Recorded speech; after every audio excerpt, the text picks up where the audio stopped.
Moving on to topic number 3, I want to talk about The Suicide Squad. Make sure you put the in there. No, not just Suicide Squad. That's the 2016 movie from David Ayer. The Suicide Squad released last Friday, I believe, on HBO Max and in theaters. So check it out if you haven't already. Want to give my review, my thoughts on the film as it came out last week, and I watched it. So we're going to do the spoiler-free review, just a general overall movie thought, and then I will give you the hard cutoff if you haven't watched it yet and you want to skedaddle out of here. Thanks for hanging out. But yeah, general overview. I thought this movie was great. I thought it was great. Very fun film. Great action, great storytelling, interesting characters you can get invested in. Did a whole lot better than Suicide Squad 2016, excuse me.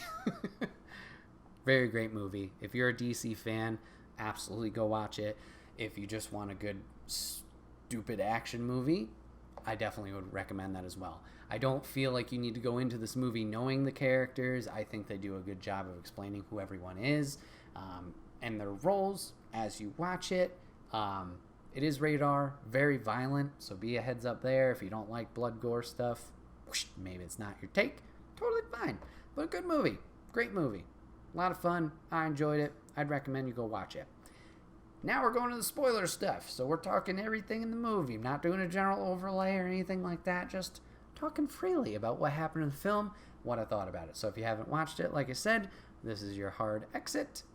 We're going spoilers from here, so don't blame me in the comments if you hear stuff. This movie was great. I was very confused on how they decided to do the characters. Now, going into this movie, we know James Gunn is running it. Cool. James Gunn has done ensemble films before with Guardians of the Galaxy, has taken these characters we don't really know too much about and made us care about them. Does the same thing here in Suicide Squad. Leading up to it, we had seen a lot of people coming out and being revealed as certain roles and hero villains. And there was a lot of them. I think there was like 15 of these bitches. And I'm like, okay, I don't know a lot of these characters. Not as big of a DC fan as some other people might be, so I didn't recognize that many. But it was like, you know what? I got faith in James Gunn. Cool. I just hope he can balance everybody and make me believe and care about every individual person here. Well, is that what we did with the film? You guessed it. No. We cared about 6 of these people, and the other 9 or so we didn't. But for an interesting reason. We just decided to kill them off at the beginning of the movie. Why? Why? Because it's easier to tell a story with 5 to 6 people and focus on them. But I'm curious, very curious, as why you would sign big actors to do these roles if you're just going to kill them immediately. Now, granted, was every actor there a big actor? No, maybe 2 of them. Maybe 2 of them tops. But yes, so we open the film. They're going on a mission. We get a little team shot. Oh, this is the introducing quickly each of the team members, what their powers are, what their background story is, kind of. And, you know, we're storming a beach. We're going to do a little stealth mission, blah, blah, blah. One of them turns out to be a double agent, is like, hey, they're here. Big army is hiding in the woods, and the army just fucking rips them to shreds with their guns. Just going at them. I hope you like this recreation. Fucking destroys them. Weasel's dead. Bow staff guy called Javelin's dead. A guy who can pop his arms off and punch people. Stupid power. Dead. Random space alien lady girl. Dead. Who else was there? Dickweed that double crossed him. Dead. Harley Quinn's there, panicking all a storm. Not dead. Duh. Captain Boomerang, who everybody loved in the first movie, stole the show. Who I thought, great, we're getting more Captain Boomerang. People are gonna love it. They fucking murder him with a helicopter blade. What? Michael Rooker, who played, I think that's how you say his name, who played that guy in Guardians of the Galaxy, who I'm blanking on. Star-Lord's father was there. We get the whole intro was really focused around him in the beginning. He panics. He freaks out. He's like, oh, this is too much. Tries to run away. They blow his head up because Suicide Squad. Oh my God, they all got bombs in their head. They kill him. Everybody's dead. Except for Harley and Rick Flag, who's like their government military leader who kind of keeps them in charge on the field. Wow. I know why they did it. It was the wow factor. But holy shit. That's one way to solve your problem. You got 15 characters we need to care about. Let's trim that fat a little bit. Just get rid of them all. Really interesting choice. Like I said, I thought Captain Boomerang, because he had such a good showing in the first one, was going to get a little bit more attention than he did, and kind of a character building in moments. We didn't. Why we decided to bring him back just to kill him here, I don't know. Maybe just to keep the general public, as we're going into this film, kind of intrigued in that mystery component. Because I'm not sure 100% if this movie is a redo of Suicide Squad or if it's a sequel. I think it's a redo, so we don't have that history technically between Flag, Harley, and Boomerang, even though in this film they bring up that Harley and Boomerang have a history and they're all buddy-buddy. Whatever. Same with Flag. Whatever. Very weird. But I guess this was their way of just being like, yeah, that movie you knew? Fuck it. We're doing something different here. It also did make sense for the story. After all this murder happens and the big shock factor of holy shit, this is what's going on, we do see there was another team, a second unit of the Suicide Squad, that is on another side of the beach/island, and they're making their stealth operation in. This will be our main cast for the film, and these are the 5 to 6 individuals that we're going to focus on. We're going to focus on Idris Elba's character, Bloodshot. We're going to focus on John Cena's character, Peacemaker. We're going to focus on Ratcatcher, King Shark, Polka Dot Man, you heard me right there, and Harley and Rick Flag. Harley and Rick Flag are going to have some fun troubles with the people getting captured, all that stuff. But we got our main squad with these guys, and we're going to follow them around. Smart, once again, separating them from the past movie. All these individuals were new. They were not in the previous film, so we have a fresh take here.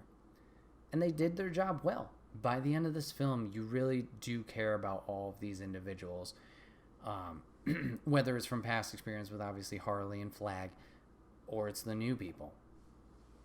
Cena fucking kills this role. No lie. Cena kills this role. Peacekeeper is a fucking dick. He will do anything and everything for peace and for the freedom of his country. That includes murdering men, women, and children. He's just the biggest tool that there is. If you guys remember the dance scene from Winter Soldier or Falcon and Winter Soldier with Baron Zemo dancing in the club, he has the dancing in the club scene in this film that is so great. Cena kills it. Great job by him. Idris Elba does fantastic in the roles that I've seen him in. Does a great job. Good actor. Really, I had no idea. Bloodsport was one, along with Peacemaker, that I had never seen before. A lot of comparisons to Deadshot with his role, but did a great job. His character's great. Ratcatcher might steal the show. I know you're like, what the fuck does that mean? Ratcatcher 2, technically, because this is the daughter of the original Ratcatcher. She's great. She's a lazy 20-year-old who has taken up her father's powers of controlling rats to do her bidding. It's essentially a technology, like a light essentially, flips that on. She's able to communicate with them somehow, and they do her bidding. She has a little rat sidekick. I forgot his name. Starts with an S, I think. He's along for the ride. He is fucking adorable. 10 out of 10 character. She's great. King Shark, Sylvester Stallone, eats people, or has acquired a taste for eating human flesh. Funny character. You see him obviously deal with the kind of dichotomy of like, do I eat people? Do I not eat people? He attempts to speak. He knows a little English, but he doesn't do it very well. So he's kind of got that like cuteness factor, kind of a group where it's limited speaking ability, but he's able to get his point across. And then Polka Dot Man. What a weird character. I don't know the actor's name. I apologize. This guy was another funny one. Has a lot of issues himself that he's dealing with personally. But he has powers that are from space because he was tested on by his mom, because the mom wanted him and his siblings to become superheroes, so she tested things on them and gave them the powers, but unfortunately it didn't work out. His powers are weird. He's got a lot of funny moments in the film. Great job developing these characters. We have the villain being Starro, essentially. Big intergalactic being that we need to stop, that another government is trying to control, so that's what the Suicide Squad is going into. Stop for the U.S. government is take these guys out, take the weapon out, done deal. Starro had an interesting dynamic to him, and that like he's being tortured, so like, oh, we should set him free, and then he pulls the 180. He's like, nah, I'm gonna take over this world. So he was an interesting villain to deal with. Like I said, the action scenes are all really good.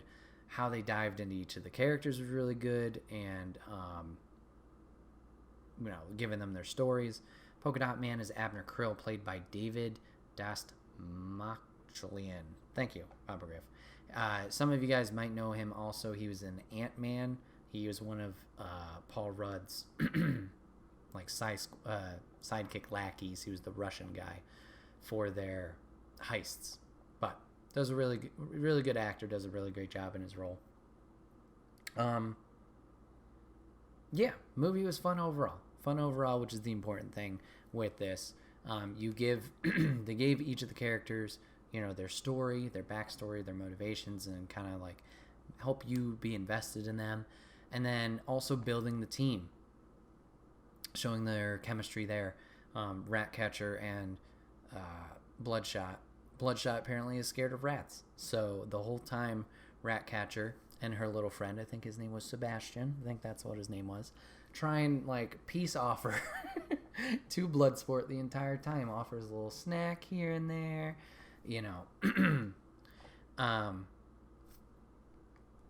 It was fun. It was fun messing with them.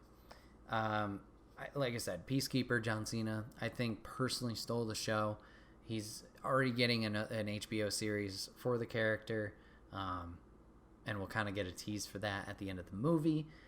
Turns out he's going to turn his back against the team, really trying to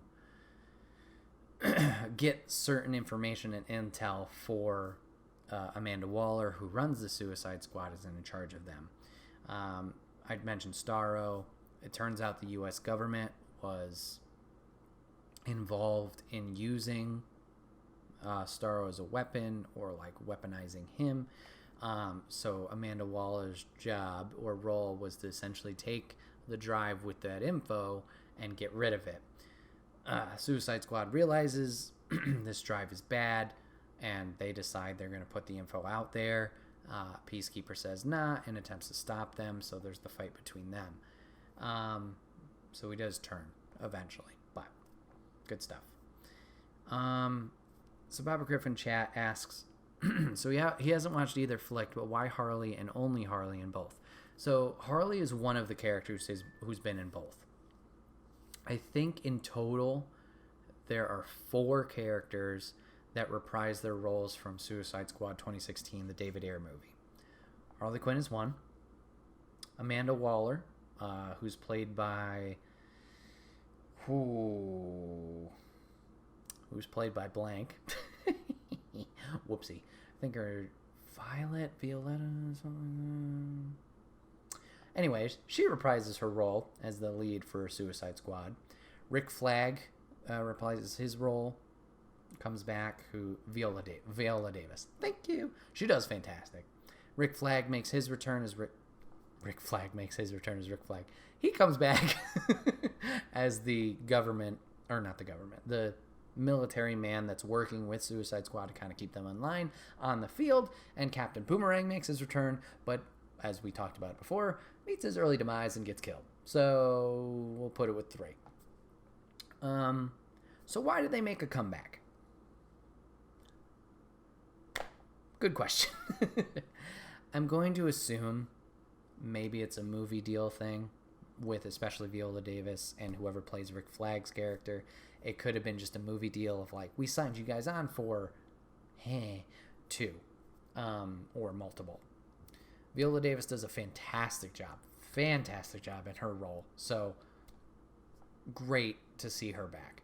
Flag, I think, actually was way more interesting in this movie compared to the first Suicide Squad. He ends up dying in this movie at the end, so we won't see any more of Rick Flag, but he was a fun component of keeping the team together and keeping them focused on their goal. So why is Harley in these movies? 1, she's probably the most well-known character out of this fucking team. Comics-wise, she is part of the Suicide Squad, so this isn't just a random curveball of throwing someone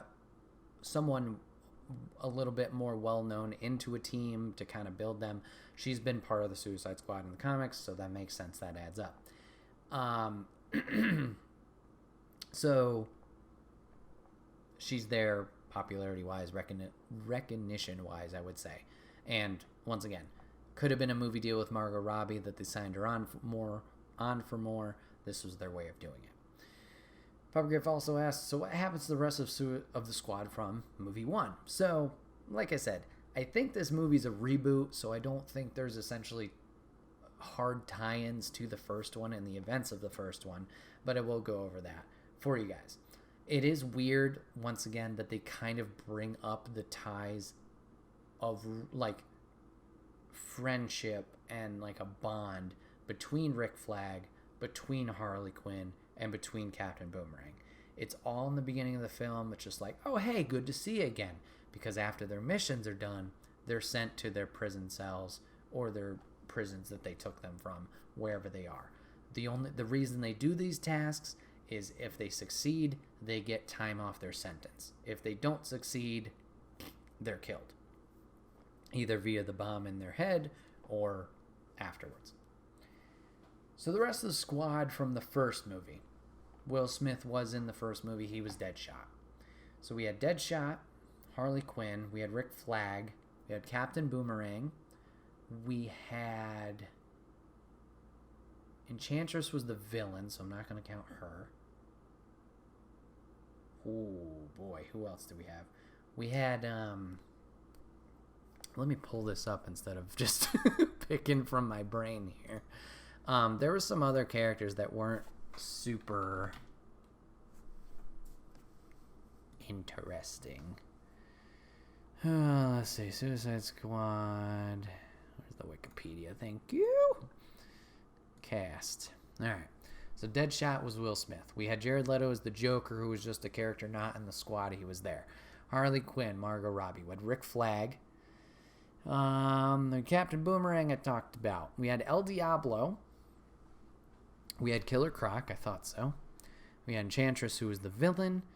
And then we randomly we had Slipknot, who was another character. That was the other guy I was thinking about. And we randomly had a character called Katana, who was part of the squad, who shows up like halfway through the movie, kills some guys, is intimidating. Yeah. Slipknot is the sacrificial lamb to show the detonation of the bomb in their head, so he's there for all of 30 seconds to try and escape. Boom! The rest of the characters are pretty interesting, at least, and they get a little bit of character development, but not as much as this one. Diablo seems to steal the show with his powers being fire-based. He doesn't want to hurt anybody as he killed his family, unfortunately, but he does kind of come out of his shell there. Captain Boomerang steals the show with his personality and making people care for him, and then Harley obviously being Harley. You know, goes from there. So yeah, it's a very strange thing going from the 2016 film to this one and knowing, especially in a general audience sense, like, is this a sequel? Is this not a sequel? What's connected? What's not connected? As far as I can tell, nothing going on here that is referring or is hard tied to the first film. This is a brand new, this is a retry, because 2016 was very mixed bag reactions. But yeah, this film, great. Good job. A lot of people dead. So I don't know if they'll make another Suicide Squad movie from here. At the end of this film, our only surviving members are Harley Quinn, Bloodsport, I think I said Bloodshot earlier, my apologies, Bloodsport, Ratcatcher 2, King Shark, technically Peacekeeper, John Cena. Those are the only 5. Polka Dot Man makes a good splash against Starro, gets squished. I talked about all the squad at the beginning dying. There. And I think that's everybody. So, not too much death, at least from the main team's perspective. We lost Polka Dot Man, we lost Flag. We'll have to see where we go from here. The only teaser after this film was Peacekeeper being alive. He's in a hospital bed, all IV'd up, but he's good to go.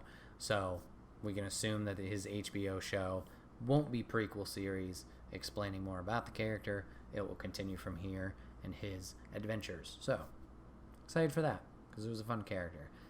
I don't know how fun it'll be on his own, because he did really play kind of a weird counterpart to the rest of the group with his kind of comedy and his values and what he stands for, but we'll have to see how it plays out. But yeah, that was my thoughts on the Suicide Squad. Love to know your guys' thoughts, so let me know in the comments or wherever on social media. Love to talk more about it with you guys. But yes, this has been another episode of the Wait, What Are We Talking About podcast. My name is Bret, aka Enigma9011, and you can catch this podcast live over on twitch.tv/Enigma9011 every other Saturday at 8 p.m. Eastern. You can join the chat like so many of you guys did today. If you're a subscriber over there, we'd love to have you guys in on the conversation. If you can't catch it live, that's A-OK. You can go over to YouTube and SoundCloud the very next week, where it's broken up topic by topic and put as one big video in MP3 for your amusement on the following Friday. And last but not least, I forgot to mention at the beginning, hashtag ad merch store. You can get all your swag over there, t-shirts, cups, backpacks, and more. Rep the brand, support us. It would be greatly appreciated. Thank you guys for hanging out today, either giving it a watch, giving it a listen. Appreciate it. Hope you guys enjoyed the topics today. I'm looking forward to the next episode. It's going to be a big one. Very excited. Hopefully I'll see you guys there. Thanks for hanging out. Take care, and we'll see you guys on the next one. Bye, guys.